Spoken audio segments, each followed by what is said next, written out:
Hey guys, these days I was wondering on what I could make a video on, and while playing I discovered that most people don't know how to play on defense, so I thought I might make a video about it, explaining all the basics that you need to know if you're not sure what to do when playing on the defender side. For now I will only cover my favorite map, Haven. If you want me to make these kind of videos for the attacker side or for other maps, then let me know in the comments below. The information in this video is based on my personal experience and observing many streamers on how they play the defensive side on Haven. This will be mostly a beginner's guide, but if you're already an experienced player, I'm sure I will at least cover one thing that you didn't know yet. My focus lies on what to do when playing solo, but I will also cover some tactics that involve multiple people. These tactics might be more difficult when playing alone, but you can adapt to your teammates and still execute them to a certain point. First off, I will show what I think is the best way to start the round, and I've seen this on almost all of the streams that I was watching.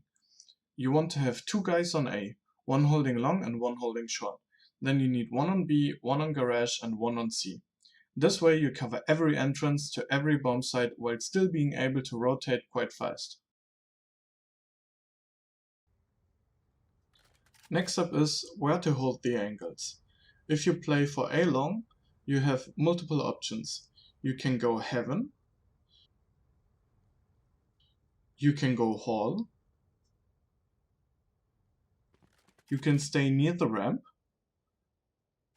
you can play aggressively to get information for the guy on short, and you can play onside. If your character has a jump like Jet, Race, Omen, you can also go on these two boxes. If you're holding short, you can stay in this corner. Most people don't expect you to be here. You can also stay next to this box. This way, when people are pushing long, you can rotate faster. You can also hold short by playing more aggressive, and maybe catch someone who isn't expecting you pushing. And again, if your character has a jump, you can stay on the boxes. These boxes, especially for short, are very strong. If you hold the B side, you can either stay right at the entrance, inside red, which is safer, or behind the middle box. Again, if you can jump, you can go on this box. I wouldn't recommend staying on the middle box, as it exposes you very much and you can be an easy frag. Having B covered is very important, as it defends two more entrances to A and C. You can hold garage aggressively by staying either behind the so-called triple or directly at the double door. The safest way is to hold it at nest, even though the enemies will expect you to be there, because from here you can rotate to B and C very fast and safe. When holding C, you have the following options. Stay on or behind this box called plat. Stay in this corner for a surprise angle, or hide behind the big box.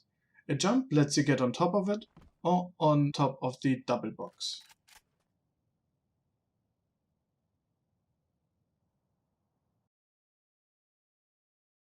Rotation sometimes is a guessing game. The attacker wants to distract you and make you think they're at another place, so they have the number advantage and time to enter a bomb site and plant the spike. Also keep in mind that this is all theoretical, and you should make your own decisions depending on the situation. If you rotate, make sure you saw at least two people. You don't want to rotate having 5 people on one bomb site and leaving 2 other bomb sites exposed when you only saw one enemy. In my examples, I assume that no attacker died and at least one defender died. So, when the guy holding long died, then B should rotate into yellow, and garage should rotate into B, covering the spot from the B guy from before. When the guy on A short died, then the enemies are probably already deep into the site and everybody should rotate onto A. When B is open, the guy that holded garage and one guy from A should rotate immediately, leaving the attackers with 2 angles to hold. If the one guy that held garage died, then B should either rotate to gong or into red, waiting for A to come. C should stay and keep an eye out for enemies from behind, since Garage is now open. And if the guy that holded C died, then the guy from middle should rotate as fast as he can to C ramp or to connector, while B holds his position as long as he can, and A starts to rotate to C. If you have information of the majority of the enemy team and no one died on your side, people from uncontested sides can start to rotate and maybe push the enemies from behind. When the spike dropped, you should immediately rotate in this direction and defend the spike. It's like the spike has created the only bomb site on the map. Without the spike, attackers can't win by planting. When the attackers manage to place the spike and you need to retake the site, here are some very important tips. Try to come from as many angles as possible. Always enter the site at the same time. This is very important. When people push at the same time from different angles, the defending person can't kill both of them. Even if you lose the aim battle, the other guy can easily take him out. More than once I've seen people hiding in the corner while the other guy pushes, being completely useless. They missed the chance to get an easy kill, maybe saving the teammate and winning the round. Instead they wait until they are the only person left, feel pressured and rush it like Rambo, losing the round and the weapon. So I'll say this again, watch the minimap, and as soon as your teammate pushes, you do as well. Next tip is don't use your abilities that reveal your location until you're pushed. If you throw a grenade or something else that reveals your location, people will know where you are and they expect you coming from the angle where you come from. So don't do this until you push the side. Also look where the spike is planted. It often reveals where enemies hide, as they don't want to hide in a spot where they can't see or peek the spike. Means if, for example, the attackers planted the spike on C and it's very exposed on C long, it is very likely that there's at least one person defending the spike from C long. Before pushing and entering a site, look at the enemy team and what they have left. Do they have a Sage? Then expect maybe everybody to be full life. Do they have abilities to jump? Then watch out for unusual angles on top of objects. Don't go Heaven unless you have to. You can see only half of the bomb site and you have nothing to hide when someone pushes you from behind.